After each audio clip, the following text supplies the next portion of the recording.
مولاي صل وسلم دائما أبدا على حبيبك خير الخلق. السلام عليكم ورحمة الله وبركاته. بسم الله الرحمن الرحيم. الحمد لله رب العالمين, وبه نستعين على أمور الدنيا والدين, والصلاة والسلام على أشرف الأنبياء والمرسلين سيدنا محمد وعلى آله وأصحابه أجمعين, ولا حول ولا قوة إلا بالله العلي العظيم, ولا حول ولا قوة إلا بالله العلي العظيم, ولا حول ولا قوة إلا بالله العلي العظيم. Amma ba'd. Para jamaah Majelis Taklim As-Salam, sebelum memulai saya meminta maaf karena lupa. Jadi benar-benar tidak ingat kalau hari Rabu kedua ada kajian dan gak ingat hari juga. Jadi mohon maaf. Baik, kita langsung mengkaji buku saku yang sedang kita kaji. Akhlak Anda sudah mulia.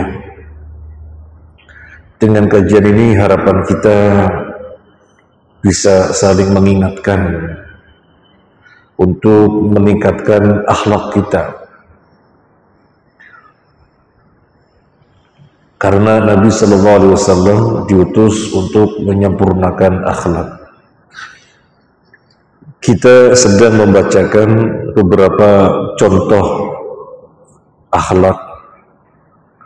Terakhir sampai halaman 62, nomor 61. Sekarang nomor 62. Memperbesar kesabaran terhadap orang yang berbuat zalim kepada dirinya.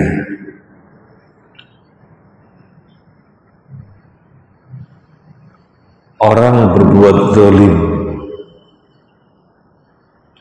kemudian kita bersikap sabar atau bersikap memaafkan.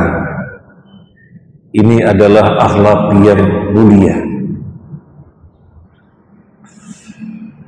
Dan di dalam berbagai kehidupan kita dituntut demikian,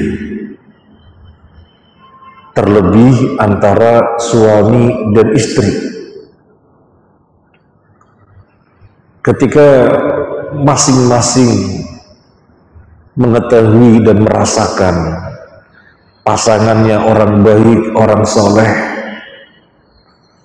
kemudian suatu ketika dijumpai kok berbuat zalim, ya bersabar alias memaafkan selama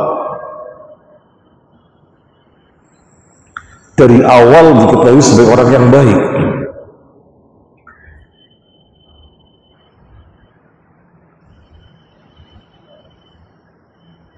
Abu Darda mengatakan kepada istrinya radhiyallahu anhu, kalau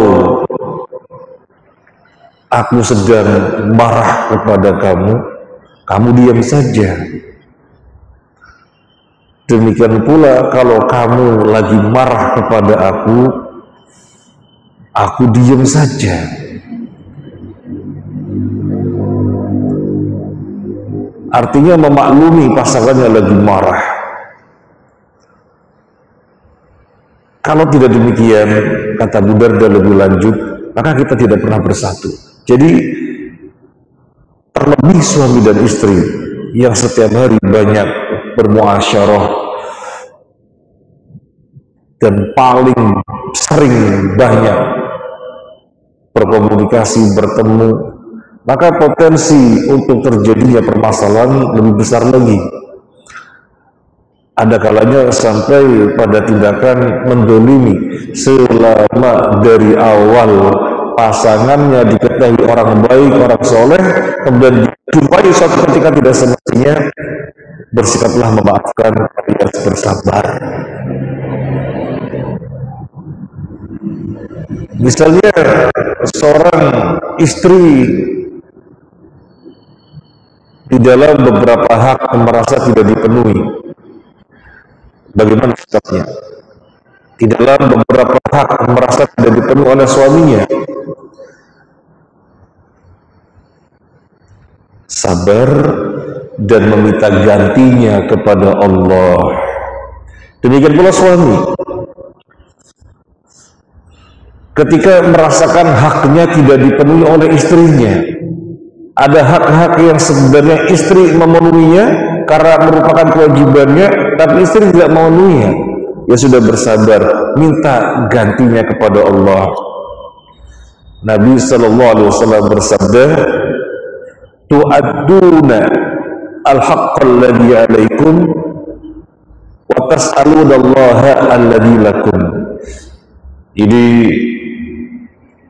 penting sekali untuk ibu ketahui. Kalau ibu mau catat silahkan. Tu'adduna al-haqqa alladhi alaikum wa tas'aluna allaha alladhi lakum. Kalian menunaikan kewajiban dengan semestinya, adapun hak kalian yang tidak dipenuhi, minta gantinya kepada Allah. Istri, tunaikan kewajiban dengan semestinya, terus hak-haknya yang tidak dipenuhi oleh suami bagaimana? Minta ganti kepada Allah. Demikian pula suami, tunaikan kewajiban dengan semestinya, terus hak-haknya yang tidak dipenuhi oleh istri bagaimana? Minta ganti kepada Allah. Ini konsep dari Nabi agar sabar di dalam suatu kedoliman apapun, terlebih suami dan istri yang potensi untuk terjadi ketergelinciran sangat besar, karena setiap saat bertemu, setiap saat berinteraksi, setiap saat bergaul. Nah, ini yang kita ambil secara khusus suami istri, dan dengan siapapun bisa bersabar, bisa bersikap memaafkan, bisa bersabar, bisa bersikap memaafkan. Tetapi tentunya jika diketahui mereka-mereka sesungguhnya orang yang baik, Allah berfirman, "Faman 'afa wa aslaha fa ajruhu 'ala Allah." Barang siapa yang memaafkan dan memperbaiki, maka pahalanya ada pada sisi Allah. Jadi misalnya kita punya tetangga itu kita ketahui orang baik. Suatu ketika dia berbuat dolim kepada kita, loh kok ngono ya dolim ya, tetapi kita tahu aslinya dia orang baik. Ya sudahlah, mungkin dia tergelincir, ya sudahlah, mungkin dia khilaf. Jadi kita bersikap bersabar memaafkan. Itu perintah Al-Quran. Syaratnya orang tersebut diketahui orang baik. Faman 'afa wa aslaha fa ajru 'ala Allah. Barang siapa yang memaafkan dan memperbaiki, maka pahalanya ada pada Allah. Tapi kalau orang tersebut bukan orang baik, orang tersebut mereknya dolim, saking dolimnya ada mereknya dolim, kemudian dia mendolimi kita, ya kita tidak bersabar, tidak memaafkan. Karena kita bersabar memaafkan kalau ada kebaikan. Allah berfirman, "Faman 'afa wa aslaha." Barang siapa yang memaafkan dan memperbaiki, jadi syaratnya ada perbaikan. Kalau tidak ada perbaikan, ya tidak boleh kita bersabar, tidak boleh kita memaafkan. Karena tidak ada kebaikan. Kalau kita maafin, kalau kita sabarin, dia menjadi-jadi, oh nggak berani kan sama saya, sekalian tak gencet, sekalian tak injak. Soalnya dia marahnya dolim. Untuk orang semacam ini harus kita tolong. Ditolong bagaimana? ditolong agar bisa berhenti dari kezalimannya. Caranya bagaimana? Itu masalah teknis, caranya bagaimana. Nabi bersabda, bersabarlah kalian hingga bertemu dengan aku di telaga Kautsar. Ini riwayat bagi orang yang bisa bersabar terhadap kezaliman penguasa, akan mendatangi telaga Kautsar. Telaga Kautsar itu apa? Telaga yang dikhususkan untuk Nabi Sallallahu Alaihi Wasallam, yang umat-umatnya dipersilakan mendatanginya, dan kalau sudah minum dari telaga Kautsar tidak akan pernah haus selama-lamanya. Telaga Kautsar itu posisinya belum di surga, masih di mahsyar, yang sangat mencekam, sangat panas, sangat kehausan, kemudian mendapatkan air minum dari telaga Kautsar, tidak pernah haus selama-lamanya. Ini riwayat bagi yang bisa bersabar terhadap kezaliman penguasa. Makanya kita melihat para sahabat yang masih hidup, di saat penguasanya bernama Al-Hajjaj bin Yusuf At-Thaqafi yang sangat zalim, ribuan orang mati di tangannya karena saking zalimnya. Para sahabat menunjukkan ketaatan, kepatuhan, masih sholat dengan menjadikannya sebagai imam, karena petunjuk Nabi Sallallahu Alaihi Wasallam demikian. Tidak boleh dilawan selama mereka adalah orang-orang yang sholat.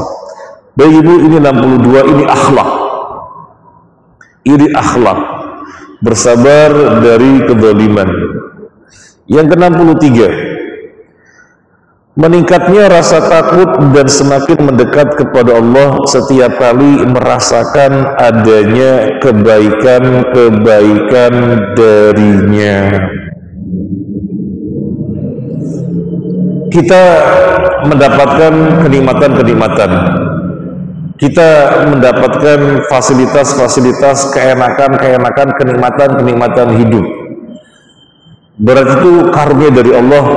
Iya, karunia dari Allah. Tetapi orang yang berakhlak tinggi kepada Allah tidak serta-merta melihat ini kenikmatan, ini karunia, berhenti, tidak. Tetapi ketakutan. Ya Allah, hidupku mulus-mulus, lancar-lancar, gak ada suatu permasalahan berarti. Padahal aku ini banyak dosa, ya Allah. Apakah ini istidraj? Ya Allah, aku berlindung kepadamu, jangan sampai ini istidraj, jangan sampai. Ini sebagaimana yang terjadi pada para pendahulu kita. Ketika hidupnya lancar-lancar, nikmat-nikmat, diliputi dengan keenakan-keenakan, kenyamanan-kenyamanan, malah menangis. Takutnya istidraj. Soalnya merasa dirinya itu ubudiyahnya lemah, ubudiyahnya tidak kuat, ubudiyahnya tidak tinggi. Kok dikasihkan kenikmatan-kenikmatan yang luar biasa? Jangan-jangan istidraj. Padahal ibu, istidraj itu ditimpakan kepada siapa? Istidraj itu ditimpakan nyata-nyata kepada musuh Allah, nyata-nyata ditimpakan kepada musuh Allah, orang yang tidak mengupayakan ketaatan, tapi yang dilakukan selalu penentangan. Maka kepada mereka diberikan istidraj. Semestinya diadab, tetapi tidak diadab. Allah biarkan mereka dengan kenikmatan-kenikmatan sampai pada saatnya nanti hukumannya sekaligus, dan itu sangat dahsyat sekali. Tetapi kita kan bukan orang yang menentang. Kita adalah orang-orang yang selalu mengupayakan ketaatan. Tetapi akhlak yang sangat mulia, kita khawatir jangan-jangan ini istidraj. Itu menunjukkan akhlak yang sangat mulia. Seperti Umar bin Khattab radhiyallahu anhu, orang terbaik setelah Abu Bakar As-Siddiq, takut kalau dirinya munafik. Nah, semacam itu akhlak yang tinggi. Kita bukan orang yang menentang Allah, kita adalah orang-orang yang mengupayakan ketaatan, sehingga ketika ada kenikmatan, keenakan, kenyamanan, insya Allah itu adalah karunia, insya Allah. Tetapi akhlak yang tinggi tidak semata-mata berhenti di situ, tetapi malah takut kalau istidraj. Kemudian yang berikutnya 64, banyak diam, baru berbicara ketika ada hikmah. Banyak diam, baru berbicara ketika ada hikmah.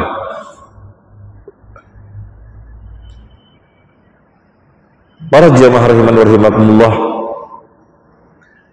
Nabi Shallallahu Alaihi Wasallam bersabda mengingatkan kita akan bahaya lisan.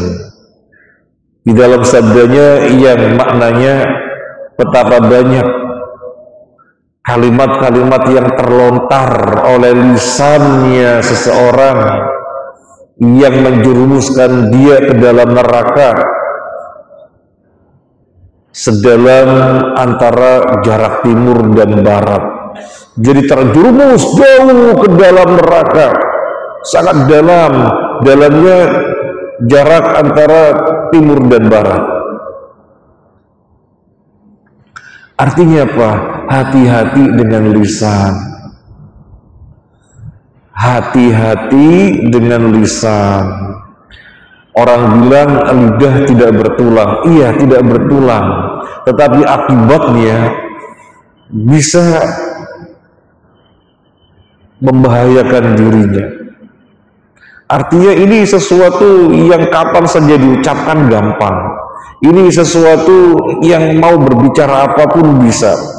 Tetapi kalau tidak berhati-hati akan mendatangkan dosa-dosa dan dosa. Jadi berbicara itu ketika memang berguna. Berbicara itu ketika memang ada hikmahnya. Bukan kita tidak boleh berbicara, tetapi hati-hati berbicara. Saya mau ngomong begini, kira-kira hikmah apa enggak? Hikmah, ucapkan. Saya mau ngomong begini, oh jangan. Itu tidak hikmah. Tidak mendatangkan kebaikan. Nah, akhlak yang tinggi, akhlak Islam, berhati-hati dengan lisan.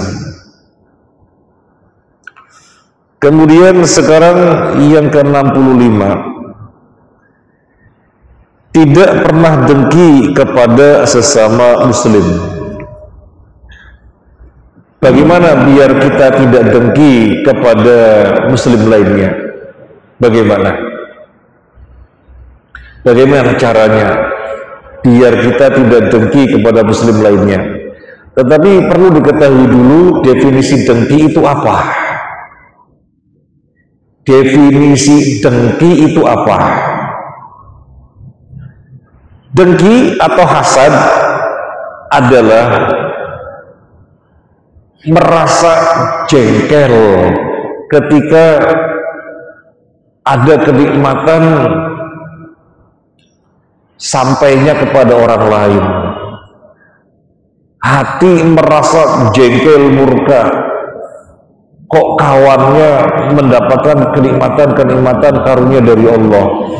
Jadi hanya sekedar merasa jengkel, itu namanya hasad. Misalnya ada seseorang, kawannya ganti mobil baru, kemudian hatinya mendidih. Waduh, dia ganti mobil baru. Nah, itu namanya dengki. Ada seseorang, kawannya bisa renov rumah sehingga menjadi lebih bagus, lebih indah, kemudian jantungan marah, tentunya. Itu namanya dengki. Itu namanya dengki. Bagaimana biar kita tidak dengki? Yang pertama, menyadari dengki itu dosa. Yang pertama, menyadari dengki itu dosa. Yang kedua, menyadari apakah dengan dengki lantas kenikmatan yang semestinya mengenai seseorang akan berpindah kepada dirinya? Ya tidak. Karena Allah sudah mentakdirkan segala-galanya. Apa yang Allah takdirkan mengenai tidak pernah meleset, dan apa yang Allah takdirkan meleset tidak pernah mengenai. Kita pernah menjumpai seorang bapak, umurnya sudah 80 tahun, tetapi Masya Allah luar biasa energik, kemana-mana datang pengajian meskipun jauh-jauh, dan tidak ada tanda-tanda sakit pada fisiknya, pokoknya sehat buger. Ketika kita tanya resepnya apa Pak? Ya resepnya ya yang ada di dalam Islam itu sendiri, kata beliau. Loh apa resepnya Pak? Wah Senin Kamis sudah. Jadi sepekan sekali pencernaan kita diistirahatkan, itu menyehatkan, kata beliau. Nah ini hikmah sisi medis. Adapun hikmah sisi rohani, sering merasakan apa yang dirasakan oleh duafa, sehingga kita sering menghadirkan kesyukuran kepada Allah Azza wa Jalla. Yang ke-67, di dalam bermajlis menutup rapat-rapat untuk terjadinya ghibah. Ghibah ini dosa besar. Ghibah ini dosa besar. Dzikruka akhaka bima yakrahu. Anda menyebutkan tentang saudara Anda sesuatu yang dia tidak suka. Memang betul perkara-perkara itu ada pada dia, memang betul. Itu namanya ghibah. Dan saudara Anda tidak suka, memang itu betul ada pada dia. Aibnya, kekurangannya betul ada pada dia, tapi dia tidak suka dibeberkan. Maka yang membeberkan namanya berbuat ghibah. Loh kalau tidak betul namanya fitnah. Mengatakan si fulan begini dan tidak ada pada dirinya namanya fitnah. Kalau benar adanya namanya ghibah. Jadi bagaimana? Ya sudah, jangan pernah bercerita tentang keburukan orang lain. Jangan pernah membeberkan kekurangan orang lain. Jangan pernah. Kalau kemudian kita bermajelis duduk-duduk, biasanya ibu-ibu ya bapak-bapak juga nggak jauh beda gitu ya. Tapi ibu lebih banyak gitu, potensinya lebih kuat. Karena ibu-ibu itu ujiannya di lisan, kalau bapak-bapak ujiannya di mata.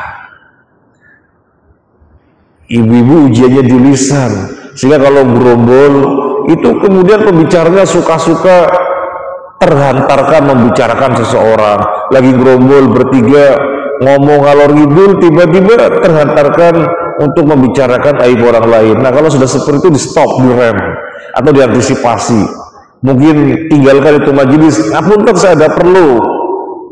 Atau mungkin ngapunten ini dan ini, ganti tema yang lainnya, sehingga tidak jadi menghibai seseorang. Ini akhlak. Ini akhlak. Yang berikutnya 68, tidak membeberkan kepada seorang pun sesuatu yang didengarnya yang dipandang sebagai perkara rahasia. Kalau kita tahu sesuatu itu adalah sesuatu yang rahasia, maka jangan disampaikan kepada orang lain. Misalnya ibu akrab, berdua akrab, close friend. Ibu ketika menyampaikan suatu pemberitaan dan yang lainnya, jangan sampai menyampaikan sesuatu yang diketahuinya itu rahasia. Karena biasanya suatu kaum, suatu keluarga, suatu komunitas ada sesuatu yang semuanya tahu sama tahu, ini adalah rahasia. Yang semuanya tahu semacam ini jangan sampai ada pihak lain mengetahui, maka jangan dibeberkan. Pernah ada kejadian besar, ada kejadian besar,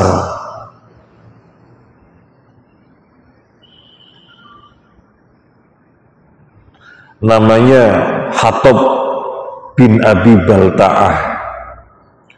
Hattab bin Abi Balta'ah ini seorang sahabat radhiyallahu an, dan dia termasuk orang yang tergabung di dalam perang Uhud.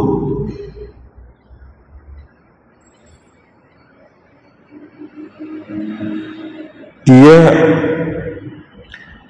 membeberkan strategi Nabi atau sepak terjang Nabi di Madinah melalui sebuah surat, dikirim ke orang-orang kafir yang ada di Mekah melalui ibu-ibu.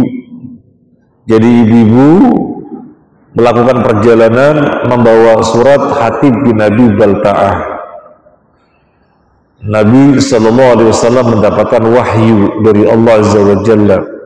Maka Nabi perintahkan kepada Ali bin Abi Thalib, perintahkan kepada Miqdad radhiyallahu anhuma, cegat seorang ibu berada di daerah ini dan minta dari dia surat.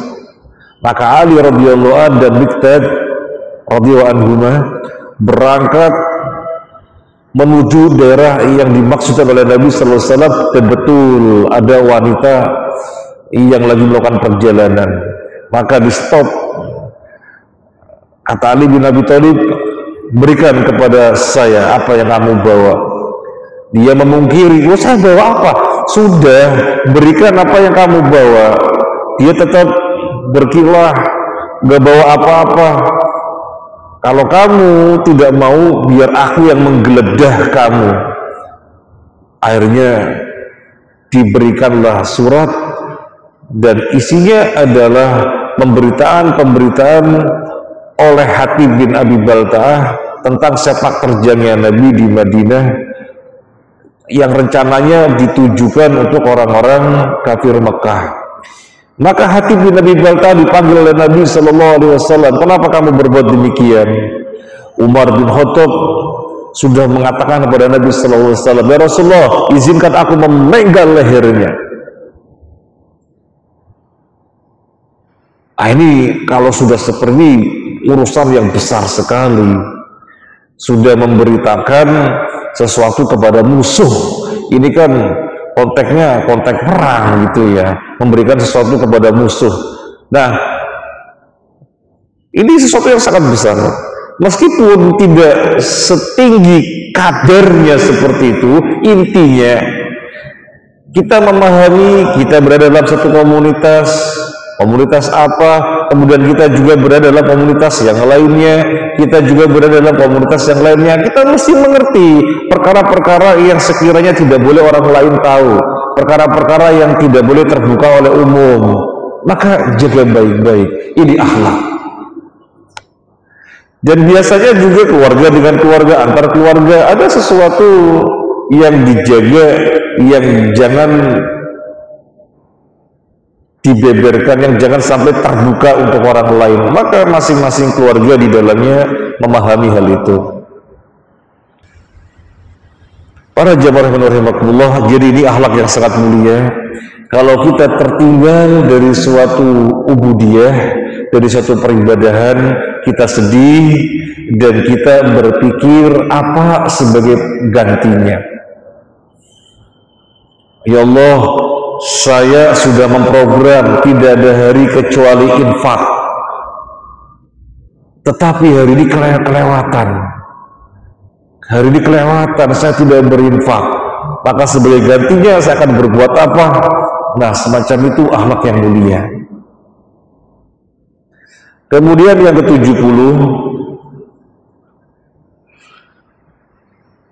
banyak bersabar ketika ditimpa musibah sehingga tidak berucap dan bertindak kebodohan. Sabar itu bertingkat-tingkat. Kenapa di sini disebutkan banyak bersabar? Soalnya sabar itu bertingkat-tingkat. Sabar yang paling tinggi kualitasnya ketika hentakan musibah mengenai pertama kali, dia langsung bersabar. Itu bersabar kelas tinggi. As-sabru inda sadmah al-ula, kata Nabi sallallahu alaihi wasallam.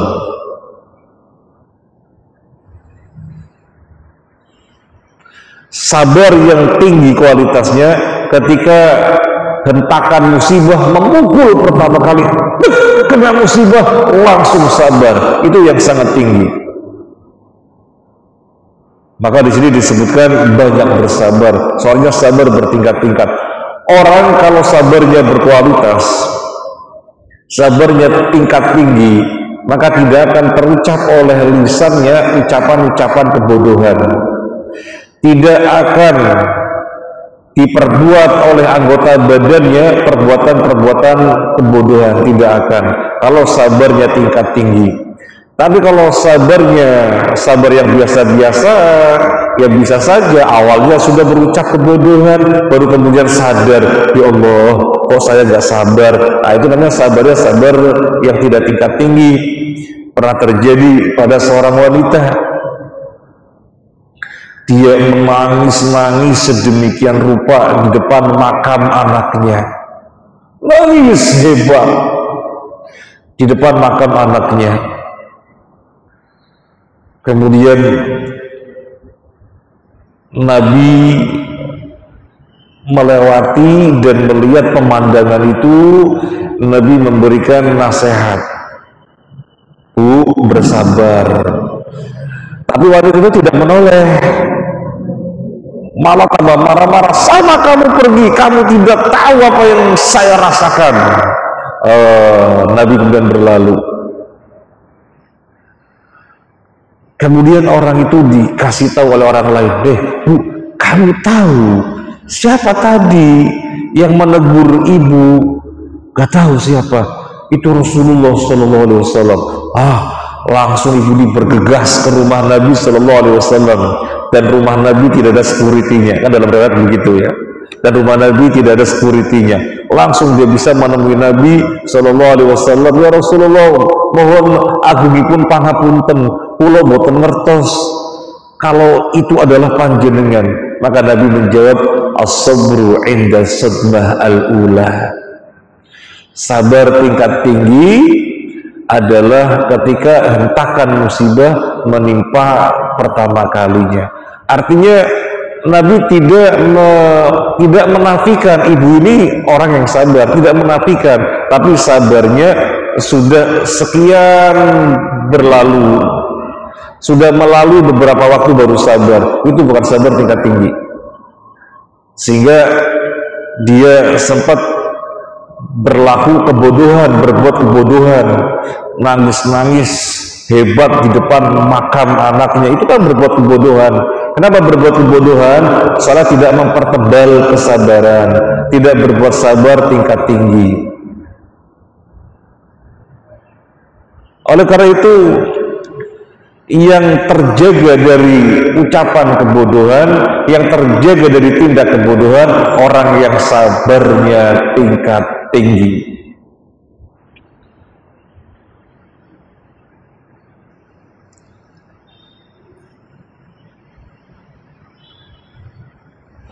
Ada enggak seorang istri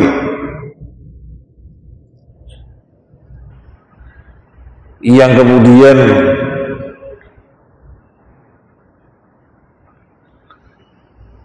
lempar termos, lempar piring, pecahin jendela kaca?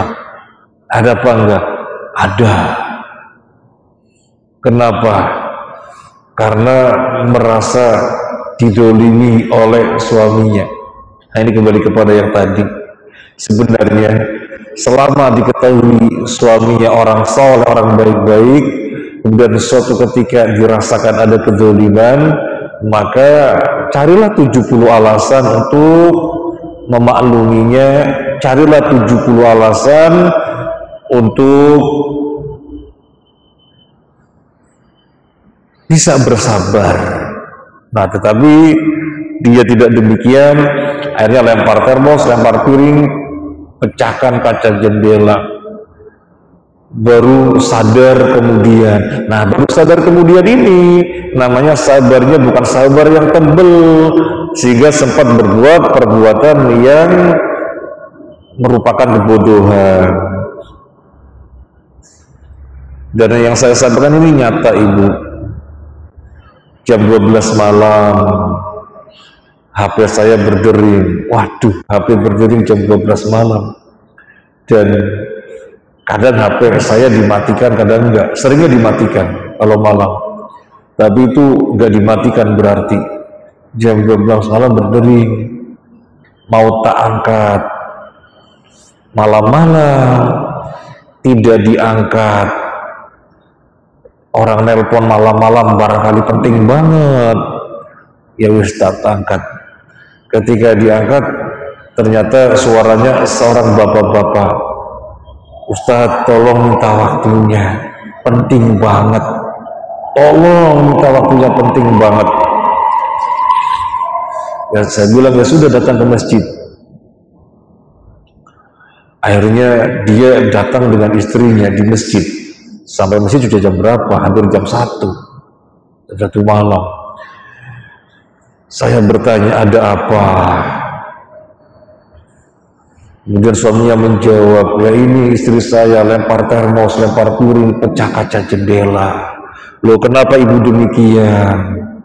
Ibunya menjawab sambil marah-marah, ini suami begini.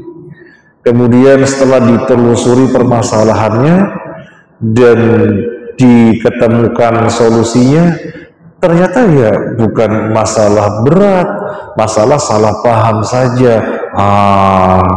Masalah salah paham tetapi tidak disikapinya dengan sabar, akhirnya berbuat kebodohan. Makanya di sini poin 70 kalimatnya banyak bersabar, karena sabar itu bertingkat-tingkat.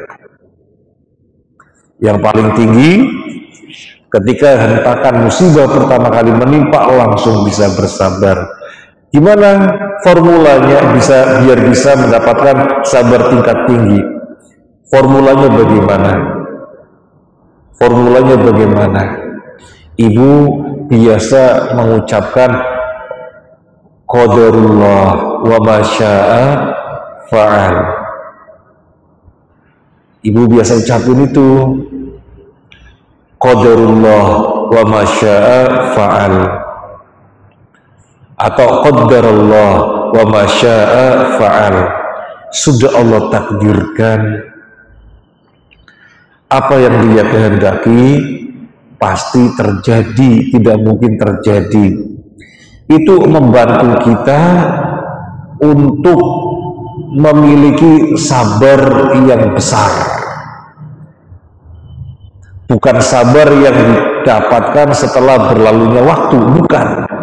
Tapi sabar yang besar yang didapatkan sejak dari awal. Ibu-ibu biasakan mengucapkan itu, qaddarallah wa ma syaa fa'al. Allah sudah mentakdirkannya, apa yang Dia kehendaki pasti terjadi. Kemudian berdoa, Allahumma ajurna fi musibatina wa akhlif lana khairan minha. Ya Allah, berilah kami pahala atas musibah ini dan berilah kami ganti yang lebih baik. Itu sudah ada di awal-awal ya Bu ya, halaman di awal-awal Ibu bisa lihat. Itu kita biasa ucapkan sehingga memiliki sabar tingkat tinggi.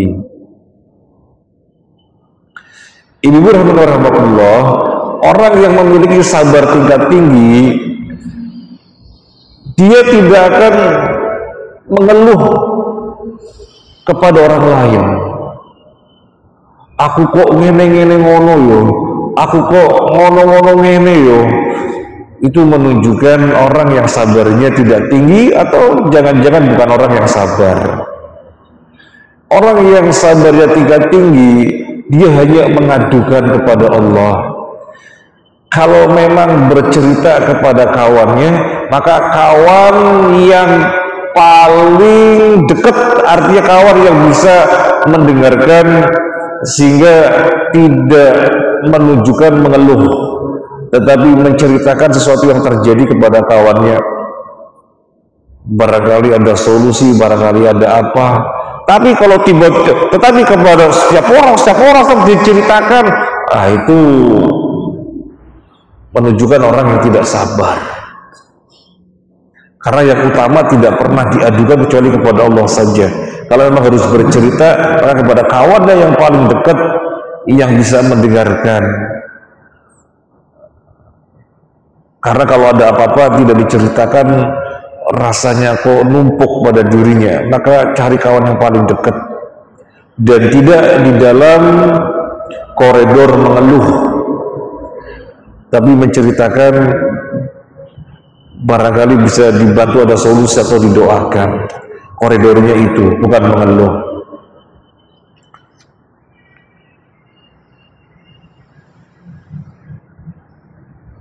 Yang lebih parah lagi, ini lebih parah lagi ibu, mengeluhkan Allah kepada orang lain.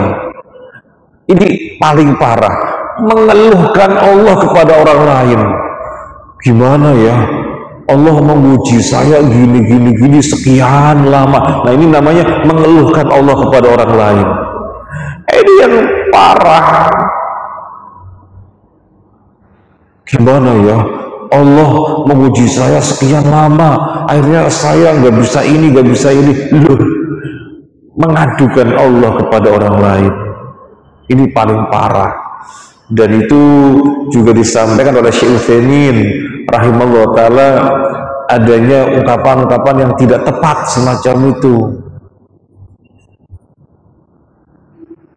Yang ke-71, senantiasa menyerahkan segala urusan kepada Allah dan ridho dengan segala keputusannya. Ini akhlak kepada Allah. Urusan apapun diserahkan kepada Allah. Ranahnya manusia itu berikhtiar, selebihnya diserahkan kepada Allah. Nanti hasilnya bagaimana diterima dengan kesadaran keputusan Allah adalah yang terbaik.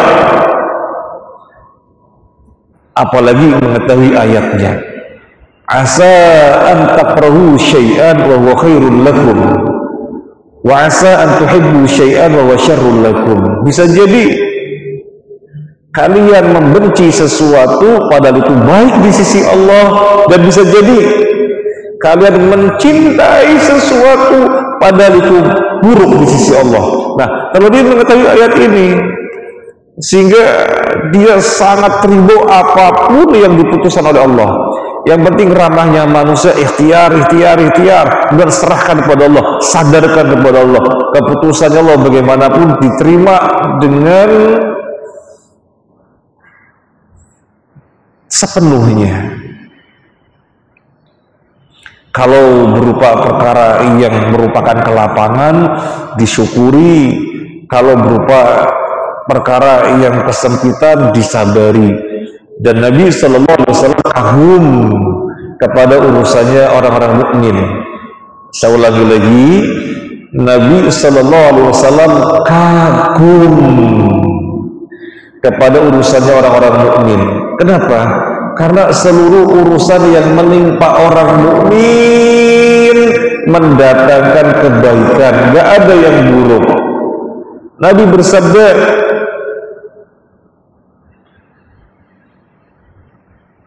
ajaban li amril mu'min, inna amrahu kullahu khair wa laysa dzaka illa lil mu'min, in asabathu asra syakara fakana khairan lahu wa in asabathu adra sabara fakana khairan lahu. Sungguh mengagumkan urusannya orang mukmin. Dan tidak ada yang bisa seperti itu kecuali orang mukmin saja. Kalau mendapatkan kebaikan, dia bersyukur. Kalau mendapatkan kelapangan, dia bersyukur, dan itu baik baginya. Kalau yang menimpa adalah kesempitan, dia bersabar, dan itu baik baginya. Baik baginya bagaimana? Dengan bersyukur mendatangkan pahala, dengan bersabar mendatangkan pahala. Jadi tidak ada yang buruk. Perkara orang mukmin itu mengagumkan. Kenapa bisa demikian? Karena segala urusannya diserahkan kepada Allah, kemudian ridho sepenuhnya dengan segala keputusannya. Kuncinya di situ. Kalau tidak mengetahui kunci ini, ya nggak bisa menjadi mukmin yang urusannya mengagumkan, nggak bisa. Menjadi mukmin yang urusannya mengagumkan, kuncinya di situ. Ranahnya adalah ikhtiar. Selebihnya diserahkan kepada Allah Azza wa Jalla.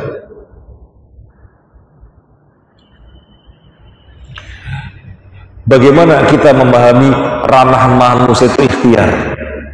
Bagaimana ibu memahami bahwasanya ranahnya kita adalah ikhtiar? Ada beberapa dalil yang menunjukkan hal demikian. Ranahnya kita adalah ikhtiar, tidak lebih dari itu. Hasil sepenuhnya urusan Allah. Dan keputusan Allah yang terbaik, cuma kita tidak tahu saja. Yang namanya sakit, terus sakit gak sembuh-sembuh, kita memandangnya buruk. Tetapi bisa jadi itu di sisi Allah adalah kebaikan.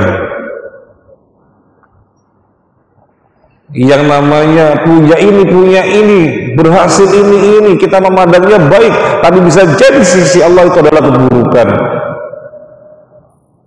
Jadi kita menginginkan kebaikan di sisi Allah bagaimanapun keadaannya, maka kita terima segala keputusan Allah. Yang terpenting kita ikhtiar, karena ranah kita adalah ikhtiar. Maryam alaihissalam, ibunya Nabi Isa, setelah melahirkan Nabi Isa alaihissalam, keadaannya letih, loyo, lemes, gak ada tenaganya, butuh asupan makanan. Allah memerintahkan apa? Allah memerintahkan kepada Maryam agar menggerak-gerakan pohon kurma. Bayangkan ibu lagi letih, lemes, loyo, gak ada energi, kehabisan tenaga untuk melahirkan anak, tetapi ketika butuh asupan disuruh menggerak-gerakan, menggoyang-goyangkan pohon kurma. Pertanyaan kita, Allah mampu apa enggak mendatangkan langsung pohon kurma? Ya apa susahnya? Sebelumnya Maryam di mihrab, datang makanan musim panas padahal musimnya lagi dingin, datang buah-buahan musim dingin padahal musimnya lagi panas, sehingga Nabi Zakaria bertanya, qala anna laki hada, dari mana ini semua? Maryam menjawab, qalat huwa min indillah, dia dari sisi Allah. Jadi enggak ada yang susah bagi Allah, apapun yang dikehendakinya cukup dengan kun fayakun.